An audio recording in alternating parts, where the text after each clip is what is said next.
Good morning everyone. আজকে শ্রাবণ মাসের শেষ সোমবার, তাই সকাল থেকেই তোড়জোড় চলছে বাড়িতে একটা পুজোর। বাড়ির পুজো ছেড়ে দিয়েও আজকে আমাকে যেতে হবে যে পুজো দিতে, কারণ হচ্ছে আমার গলাতে দুটো রুদ্রাক্ষ আছে, একটা হচ্ছে একমুখী, একটা হচ্ছে দ্বিমুখী। তা ওই দ্বিমুখী রুদ্রাক্ষ পুজো করানোর জন্য আমি যখন বেরিয়ে পড়েছি, আর পথে এই দুর্গাপুজোর প্যান্ডেল হচ্ছে ডানকুনিতে, সেটা পাশ দিয়ে যেতে গিয়ে সত্যি মনটা ভালো লাগলো। ফুল কিনলাম, নারকোল কিনলাম, দই কিনলাম, দুধ কিনলাম। এবার এলাম আমার গন্তব্যে, মানে বাবার কাছে। আমি এইখানেই প্রতিবার আমি রুদ্রাক্ষ পুজো করাই। আমার গলাতে বহুদিন ধরে একমুখী এবং দ্বিমুখী রুদ্রাক্ষ আছে। দ্বিমুখী রুদ্রাক্ষ, একটা কথাই আমি এর মধ্যে একটুখানি বলছি, যে রুদ্রাক্ষ কিংবা একমুখী কিংবা ২৭মুখী কিংবা ১২মুখী, যত মুখী হোক না কেন, রুদ্রাক্ষ কিন্তু পুরোটাই, যে আপনারা হয়তো বলবেন যে সায়েন্সের যুগে রুদ্রাক্ষ কেন বলে, রুদ্রাক্ষ কিন্তু সায়েন্স। হ্যাঁ, রুদ্রাক্ষ হচ্ছে এক ধরনের গাছের ফল, গাছের বীজ, সিডস, এবং সে সত্যি সত্যিই কিন্তু রুদ্রাক্ষে প্রাণ প্রতিষ্ঠা করা যায়।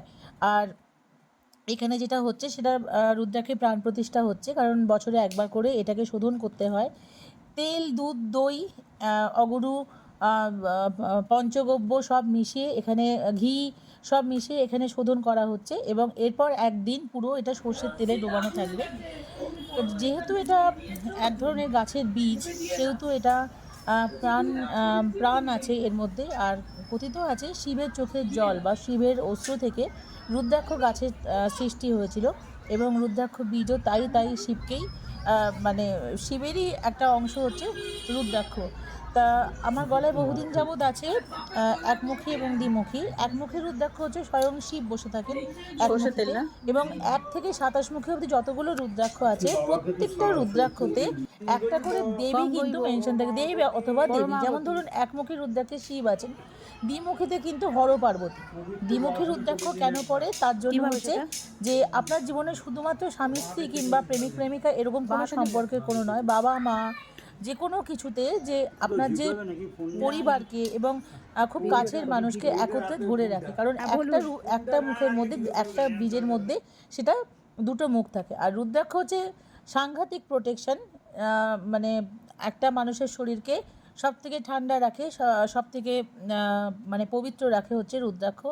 আমি এখানে পুজো করছি বাবার, মন শান্ত হচ্ছে, মাথা শান্ত হচ্ছে। যেহেতু আমি বদমেজাজি, যেহেতু আমি বদরাগী, আমার মাথার মানে ভীষণ শান্ত লাগে, ভীষণ ঠান্ডা লাগে। এবং বিশ্বাস করবেন না, আমি এতটাই মানি এই শ্রাবণ মাসের সোমবারকে। আমাকে গোটা বছর আমার কাজকর্ম এই বাবাই নিয়ন্ত্রণ করে দেয়।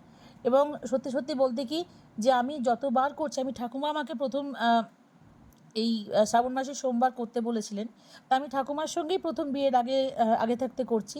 এবং এই শ্রাবণ মাসের সোমবার করে আমি জীবনে প্রচুর, আমাকে জীবনের পথ দেখিয়ে দিয়েছেন কিন্তু বাবা মহাদেব।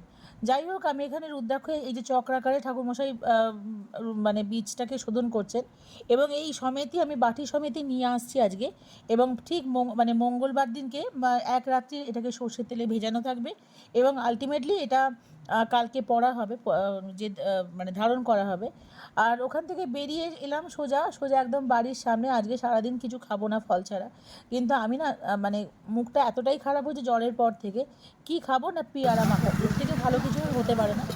এই অবধি থাক, টাটা, আবার দেখা হবে।